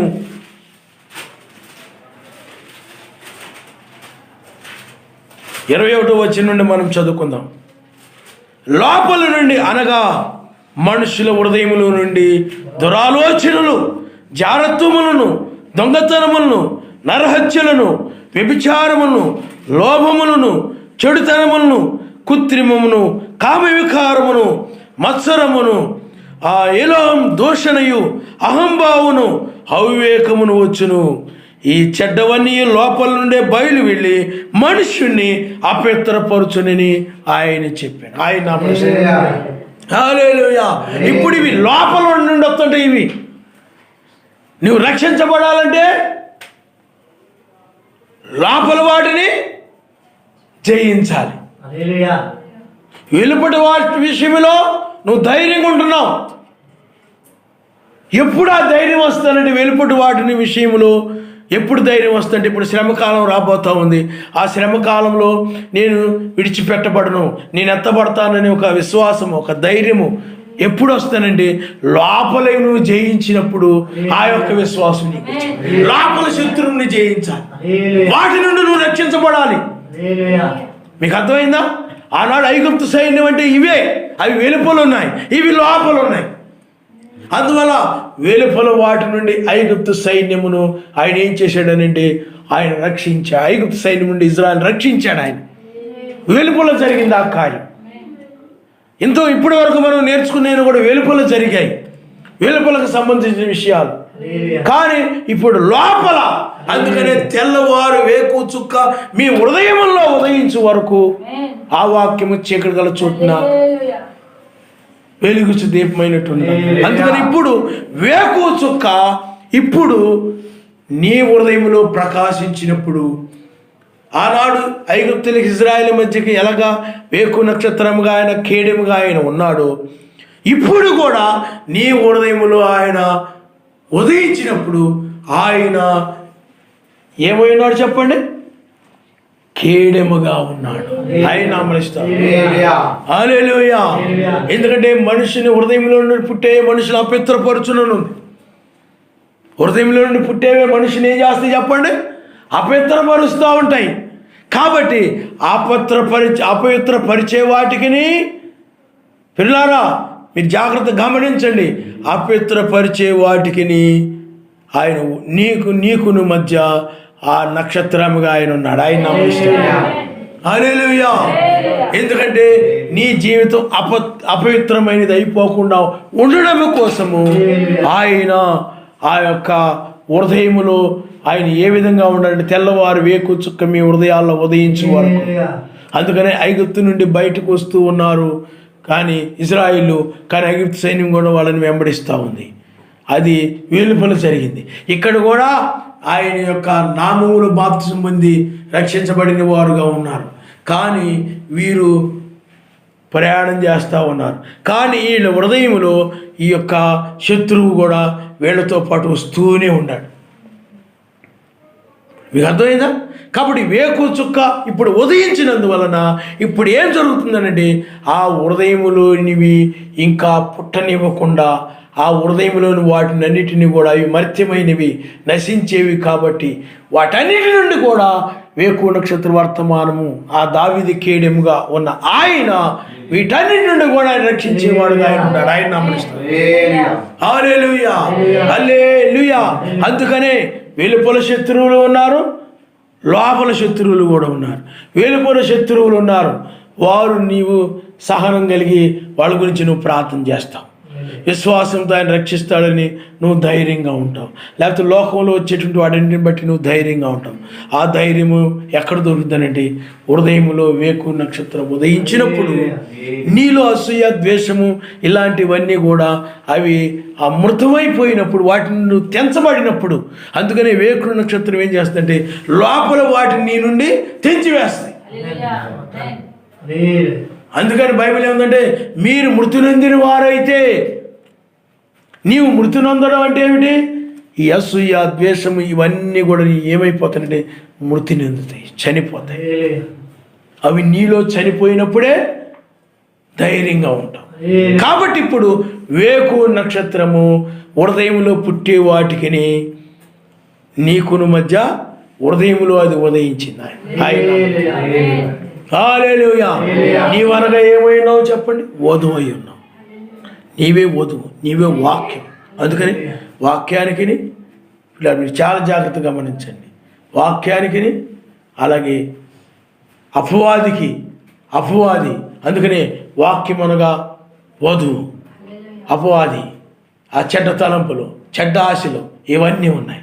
అందుకనే నీవు ఆ వాక్యముగా ఆ నామాన్ని ధరించుకొని నువ్వు బయలు వెళ్తా ఉన్నావు. ఆ వాక్యాన్ని విశ్వసించి ఆ వాక్యాన్ని పట్టుకొని నువ్వు ముందుకు వెళ్తా ఉన్నావు హృదయంలో. కానీ వెనుకల ఇవి కూడా, ఆ తలంపులు కూడా నిన్ను వస్తూ ఉన్నాయి, వెంబడిస్తూ ఉన్నాయి. పోవడం లేదు. ప్రార్థన చేస్తున్నారు, వాక్యం వింటున్నారు, అన్నీ ఉంటా ఉన్నాయి. కానీ వాళ్ళ మీద వీళ్ళ మీద అసూయ, ద్వేషము, ఈ రకరకాలవన్నీ ఆలోచనలు హృదయం నుండి వస్తూ ఉన్నాయి.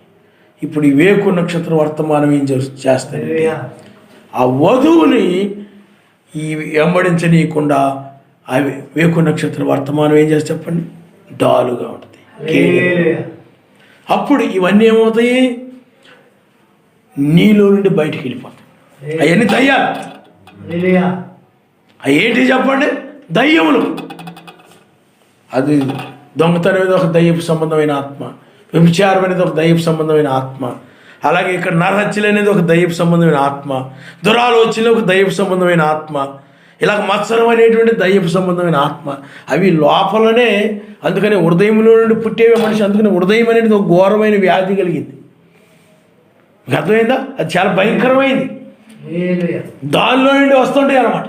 ఇప్పుడు ఈ హృదయాన్ని శుద్ధి చేయడం కోసము, ఈ హృదయానికి అగ్నిబాప్తులు ఇవ్వడం కోసము, ఈ హృదయములో ఇవన్నీ కూడా తీసివేసి నీతి, సమాధానం, పరిశుద్ధాత్మ, ఆనందం ఇవ్వడం కోసము ఇప్పుడు వేకు నక్షత్రముగా ఆయన ఈ హృదయంలో ఉదయించాడు. ఆయన ఈ హృదయంలో ఉదయించినప్పుడు ఏం జరుగుతుంది చెప్పండి? లోపల పుట్టేవి అపవిత్రమైన ఆలోచనలు, ఈ అపవిత్రమైన ఆశలు, కోరికలు ఇక నీలో పుట్టం. లోపల శత్రువుని జయించాలి. హృదయంలో జరుగుతుంది ఇప్పుడు అది. అప్పుడేమో వెలుపులో జరిగింది అది. ఇజ్రాయేలుకి ఐగుప్తులకి మధ్య ఆయన ప్రత్యక్షమయ్యాడు. ఇప్పుడు నీకుని, అంటే విశ్వాసము కలిగినటువంటి నీకుని, వాక్యాన్ని నమ్మినట్టు నీకును వాక్యముగా ఉన్నటువంటి నీకును, అంటే 7వ దూత వర్తమానం నమ్మి ఆ వాక్యముగా ఉన్నటువంటి నీకును ఇప్పుడు ఈ యొక్క దుష్ట తలంపులకి, ఆలోచనలకి మధ్య వేకు నక్షత్రం ఉదయించినప్పుడు ఇప్పుడు ఏం జరుగుతుందంటే ఈ తలంపులన్నీ నీలో బయటకు వెళ్ళిపోతాయి. ఇప్పుడు నీ వాక్యాన్ని అనుసరించుకుంటూ వెళ్ళిపోతాయి, రక్షణలోకి వెళ్ళిపోతావు. ఆయన నామనిస్తే హల్లెలూయా. అందుకని విశ్వాసిగా ఉన్నప్పుడు, విశ్వాసపు యాత్రలో విశ్వాసిగా ఉన్నప్పుడు నిన్ను శత్రువు కూడా వెంబడిస్తూ ఉన్నాడు. అందుకని అప్పుడు విశ్వాసం అవసరం. ఆయన రక్షిస్తాడు, ఆయన కాపాడుతాడు అని. కానీ నీ విశ్వాసిగా ఉన్నటువంటి నీకు ఇప్పుడు ఆయన రక్షించడానికి వచ్చాడు. ఇప్పుడు ఆయన హృదయంలోనే ప్రవేశించాడు. ఆయన తెల్లవారు వేకు చుక్కగా నీ హృదయంలో ఉదయించినప్పుడు ఇప్పుడు ఏం జరుగుతుందనంటే ఐగుప్తు సైన్యం ఎలాగైతే ఆయన యుద్ధము చేయుచున్నాడు, సర్వశక్తిమంతుడే ఈ ప్రజల పక్షంగా యుద్ధం చేయుచున్నాడు అని చెప్పి ఆ యొక్క ఐగుప్తు సైన్యము వాళ్ళ రథచక్రాలు ఊడిపడిపోవడము, లేకపోతే ఆ గుర్రాలు భయపడిపోవడము, అవి వెనక్కి మళ్ళీపోవడము, వెనక్కి మళ్ళీ మనం పారిపోదాము, రండి సర్వశక్తిమంతుడే పోరాడుతున్నాడు. అలాగే ఇప్పుడు కూడా వేకు నక్షత్రం నీలో ఉదయించినప్పుడు నీ హృదయంలో పుట్టించేటువంటి ఆ సాతానుడికి, ఆ దయ్యాలకి, ఆ దురాలోచనలు పెట్టి ఒకరి మీద ఒకరు దురాలోచనలు పెట్టి ఆ దయ్యానికి, ఈ చెడ్డ ఆలోచనలు పెట్టి ఆ దయ్యానికి కలవరము కలుగుతుంది అనమాట. నీ హృదయం కలవరం కలిగి వీటిని కనుక నేను కనుక విడిచిపెట్టకపోయినట్టయితే నేను ప్రమాదంలో పడిపోతాను. అదే నువ్వు ఆ తల్లిదండ్రుల నుండి వచ్చిన స్వభావం, పితరుల నుండి వచ్చి ఆదాము దగ్గర నుండి వచ్చిన స్వభావం, ఆ స్వభావాన్ని నువ్వు ఏం చేస్తావంటే విడిచిపెట్టేస్తావు. ఆ లక్షణాలు ఏమైపోతే ఈ కనుక్కున్నానంటే నేను ఉగ్రతలోకి వెళ్ళిపోతాను కాబట్టి విడిచిపెట్టేయాలి నేను. అప్పుడు నీవేం చేస్తావు? దురాలోచనలు విడిచిపెట్టేస్తావు, అసూయను విడిచిపెట్టేస్తావు, క్రోధం విడిచిపెట్టేస్తావు, కక్షను విడిచిపెట్టేస్తావు, ఆ యొక్క కామాభిలాషలు విడిచిపెట్టేస్తావు, అవివేకాన్ని, అహంకారాన్ని, గర్వాన్ని, అందరికంటే నిన్ను ఇచ్చించుకునే ఆ స్వభావాన్ని అన్నిటిని కూడా ఏం చేస్తావు అంటే విడిచిపెట్టేస్తావు. మీకు అర్థమైందా? ఇప్పుడు లోపల నువ్వు జయించినట్లు లెక్క. లోపల ఏం జరుగుతుంది చెప్పండి? ఇప్పుడు అది వెలుపల జరిగింది, అప్పుడు ఇది లోపల జరుగుతున్న యుద్ధం. ఆయన మరుస్తారు.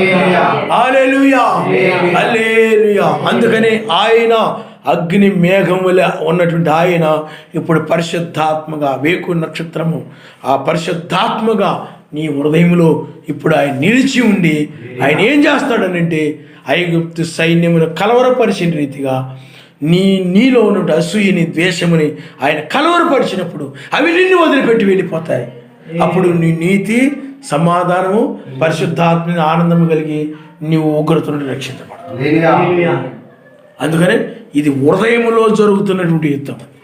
అది వెలుపల జరిగింది, అది వెలుపల జరిగింది, వెలుపల యుద్ధం. అది నిర్గమాకాండం 14వ అధ్యాయంలో జరిగిన యుద్ధం ఇప్పుడు హృదయములో జరుగుతాం. హృదయములో జరుగుతాం.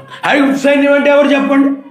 నీ హృదయంలో పుట్టినటువంటి అసూయ, ద్వేషము, ఆ యొక్క వ్యభిచారము, దొంగతనములు, ఇవన్నీ ఆలోచనలు, ఇవన్నీ కూడా ఐగుప్తు సైన్యం. అవి నిన్ను వెంబడిస్తూ ఉన్నాయి. ఆయన అంగీకరించావు, ఆయన నమ్ముకున్నావు, కానీ ఆయన నిన్ను వెంబడిస్తూనే ఉన్నాయి. కానీ తెల్లవారుజామున ఏం జరుగుతుందనంటే వాటి నుండి నువ్వు తెంచబడుతున్నావు అన్నమాట. ఆ హృదయంలో పుట్టేటు అన్నీ కూడా నీలో నుండి ఏమైపోతున్నాయి చెప్పండి? ఇంకా పూర్తిగా. అంటే పొలం ఉందనుకోండి, ఆ పొలంలో మనం వరేసామనుకోండి, వరితో పాటు ఏమొస్తుంది చెప్పండి? గడ్డి కూడా ఉంటుంది, గడ్డి కూడా ఉంటుంది అనమాట. ఆ వరి ఉంటుంది, గడ్డి కూడా వచ్చేస్తుంది. అప్పుడు కూలోళ్ళు ఏం చేస్తారంటే లోపల నుండి ఆ గడ్డి అంతా కూడా పీకేస్తారు, వరి మాత్రమే ఉంటుంది అనమాట. నీలో కూడా అంతే. ఇప్పుడు ఈ తెల్లవారుజామున ఆయన ఏం చేస్తాడంటే ఆయన ఆ యొక్క శత్రువుకు సంబంధించినటువంటి, అపవాదికి సంబంధించినటువంటి నీ హృదయంలో పుట్టేటువంటి వాటిని కూడా ఆయన పీకి వేసేస్తాడు అనమాట, బయటపడేస్తాడు, ఆయన విసిరివేస్తాడు. ఆయన అలాగే విసిరేసినప్పుడు నీ హృదయం అయిపోతుందంటే మంచి పంట కలిగినటువంటి, గోధుమ పంట కలిగినటువంటి వాక్యం అనే పంట నీ హృదయంలో అది 30 60 నీతి, సమాధానం, పరిశుద్ధాత్మ ఆనందముతో, నీతి, సమాధానం, పరిశుద్ధాత్మ ఆనందముతో 30 60 100 ఇంకా పూర్తిగా వాక్యమే హృదయంలో ఉంటుంది. ఈ తెల్లవారుజామున జరుగుతుంది అది.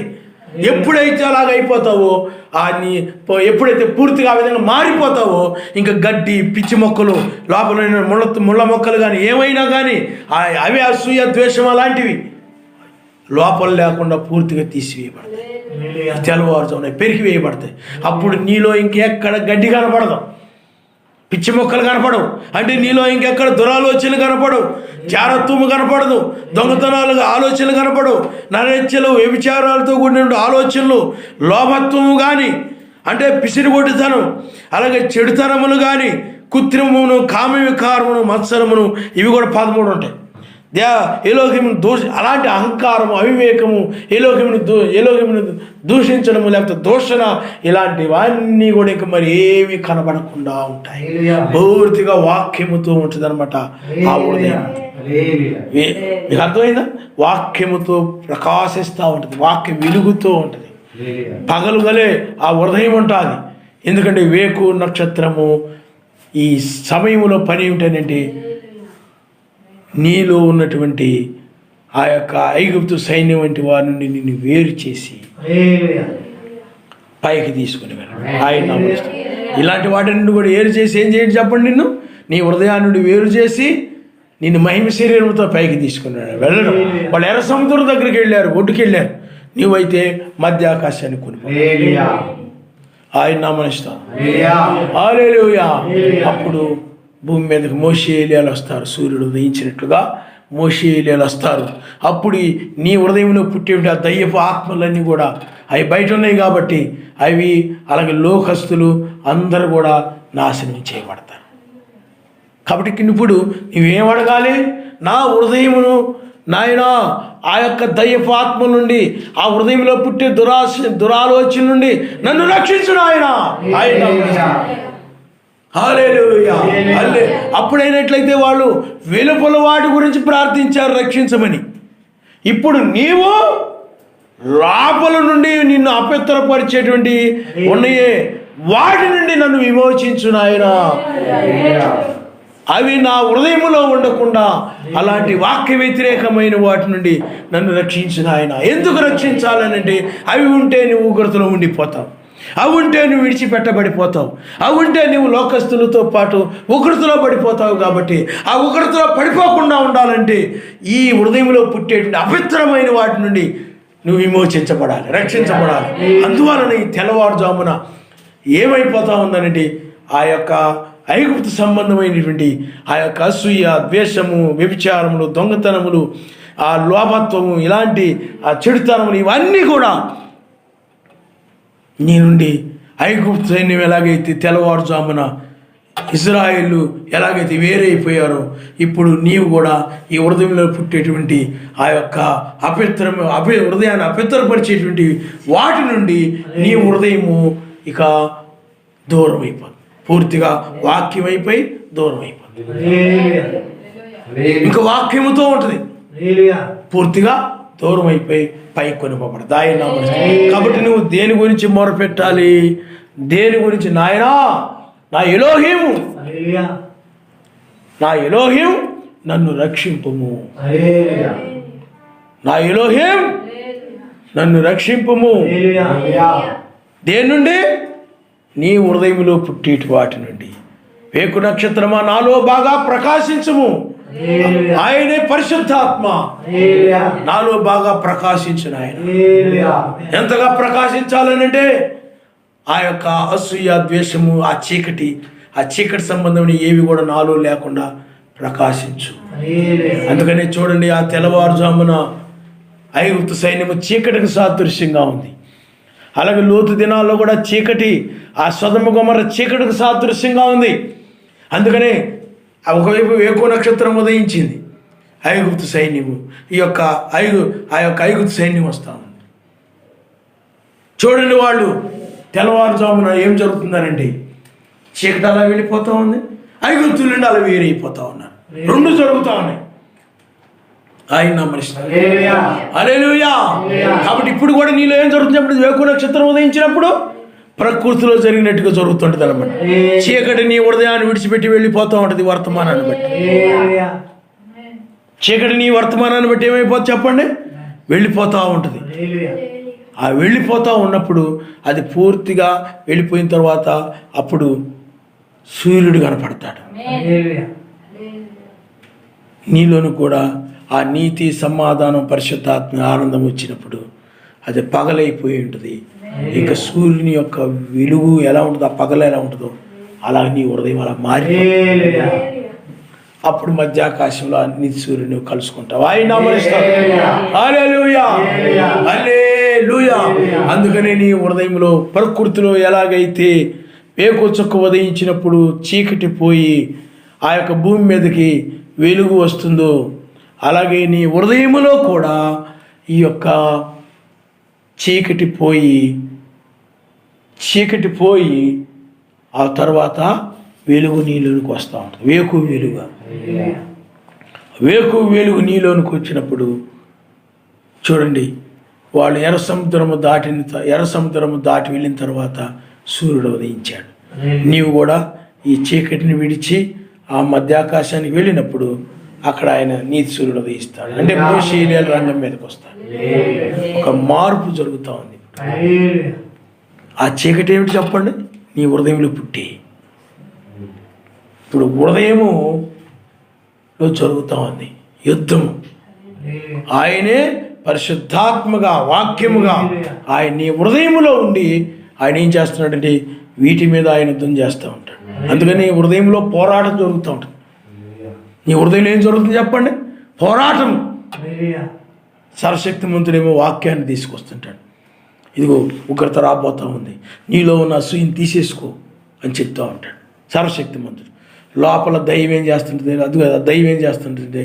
ఆడు చూడు ఎలా ఉన్నారు, వీళ్ళు చూడు ఎలా ఉన్నారు, వీళ్ళు పెద్ద ఇదైపోతున్నారు, ఇది పెద్ద గొప్ప అనుకుంటున్నారు, ఇది పెద్ద భక్తి పరులు అనుకుంటున్నారు. అలాగే వాళ్ళ మీద వీళ్ళ మీద దురాలోచన పెడతా ఉంటాడు. నువ్వు వాక్యాన్ని పరిశుద్ధాత్మ ఏం చేస్తుంటే వాక్య ప్రకారం నిలబడు. ఉగ్రతలో పడకుండా ఉండాలంటే సాతాను ఏం చేస్తుంటాడంటే ఇంకా టైం ఉందిలే, ఇంకా సమయం ఉందిలే ఇప్పుడు అని వాడు దురాలోచన హృదయంలో పెడుతుంటాడు. అప్పుడు వాక్యం ఏం చేస్తుంటే దాన్ని ఎదిరిస్తూ ఉంటుంది. నీ తలంపుల్ని ఏం చేస్తే అప్పుడు నీ హృదయంలో పుట్టి అసూయని ఏం చేస్తుంటుంది? ఇప్పుడు ఇక్కడ నుండి బయలు వెళ్ళే వాక్యం ఏం చేస్తుంటుంది? నీ హృదయంలో ఉన్నటువంటి దురాలోచన వాటన్నింటిని కూడా ఖండిస్తూ ఉంటుంది, ఎదిరిస్తూ ఉంటుంది. ఆ యొక్క వేకు నక్షత్రముగా అవి ఎదిరించినప్పుడు నువ్వేం చేస్తుంటావంటే నాయన నన్ను క్షమించు నాయన అని చెప్పి నువ్వు వాటిని విడిచిపెడుతుంటావు. వాడు ఆ చీకటి నీలో నుండి వెళ్ళిపోతాడు.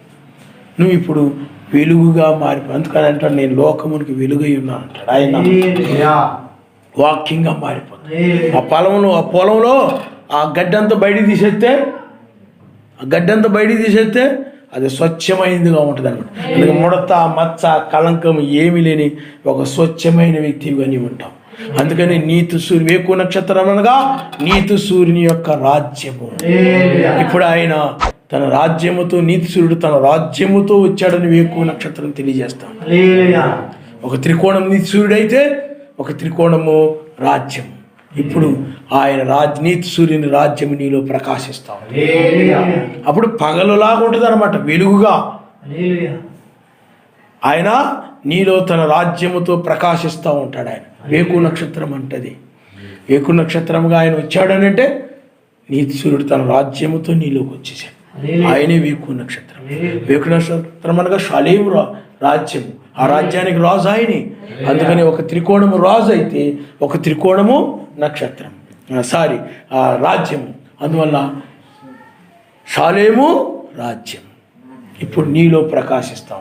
అప్పుడు నువ్వు పైకి వెళ్ళిపోతావు. ఆయన నమనిస్తావు. హల్లెలూయా, హల్లెలూయా. కాబట్టి పిల్లలు ఆలోచన చేయండి. నీలో ఆ చీకటంతా పోయి అప్పుడు సూర్యుని రాజ్యము, నీతి సూర్యుని రాజ్యము, ఇంకా వెలుగే, పరిపూర్ణ వెలుగే. ఇంకా చీకటేమి? ఇంకా అక్కడ చీకటి అంటే ఏమిటి చెప్పండి? ఇవే మనం మార్క్స్ వార్తలు చదువుకొని హృదయంలో పుట్టేటువంటి ఆ చీకటి పూర్తిగా ఇంకా కనుమరుగైపోతుంది. ఇంకా ప్రేమ కలిగి ఉంటావు. అందుకని తలరాయనగా ప్రేమ. ఆ ప్రేమతోనే నీవు ఉంటావు. ఇంకా ప్రేమ ఒక్కటే ఉంటుంది నీలో. ఇంక మీద ఏ ఉండవు. వాళ్ళ శత్రువులు కానీ ఎవరినైనా కానీ ప్రేమ చూపించడమే తప్ప, ఏ కార్యాలను ప్రేమతో చేస్తావో తప్ప అసూయతోనో ద్వేషంతోనో క్రోధముతోనో ఏ పనులు నువ్వు చేయవు. వీళ్ళ మీద ఆ కక్ష పెట్టుకొని, కోపం పెట్టుకొని, దురాలోచనతో వ్యతిరేకంగా విరోధంగా ఏమి మాట్లాడవు. ప్రేమతోనే మాట్లాడతావు. క్షేమాభివృద్ధి కలుగు చేసే మాటలే నువ్వు మాట్లాడతావు. ఆ విధముగా ప్రేమే నీ హృదయంలో ప్రేమ స్వరూపముతో నీవు ఉంటావు. ఆయన నమస్తే. హల్లెలూయా. మధ్యాకాశంలో నీతి సూర్యుడు, ఇక్కడ ఆయన ప్రేమ. అందుకనే ఆయన ప్రేమ స్వరూపిగా మధ్యాకాశంలో ఉన్నాడు. ఇప్పుడు అందుకనే విశ్వాసము, సద్గుణము, జ్ఞానము, ఆశానిగ్రహము, సహనము, దైవభక్తి, సహోదర ప్రేమ. ప్రేమ ఆ ప్రేమ నీలో కనబడతా ఉంటుంది. ఆయన లాంటి ప్రేమ. ఆయనలో ఏ ద్వేషము లేదు, ఆ ప్రేమలో ఏ అసూయ లేదు. అందుకని ఆయన వెలుగై ఉన్నాడు. నీవు కూడా చిన్న నీతి సూర్యుడిని, ఆయన పెద్ద నీతి సూర్యుడు. నీతి సూర్యుడు అంటే రాజ్యము, సూర్యుడు అంటే పగలుని ఏలేవాడు, ఆ రాజ్యాన్ని ఏలేవాడు. నీవు కూడా ఆయన రాజ్యములో ఆయనతో పాటు నీవు కూడా ఉంటావు. ఆయన నమస్తే. హల్లెలూయా. అందుకని నీతి సూర్యుని రాజ్యములే నీవు కూడా ఉంటావు. నీతి సూర్యుని రాజ్యములే అంటే నువ్వు కూడా నీతి, సమాధాన, పరిశుద్ధాత్మ ఆనందంతో నీవు ఉన్నావు అనుకోండి.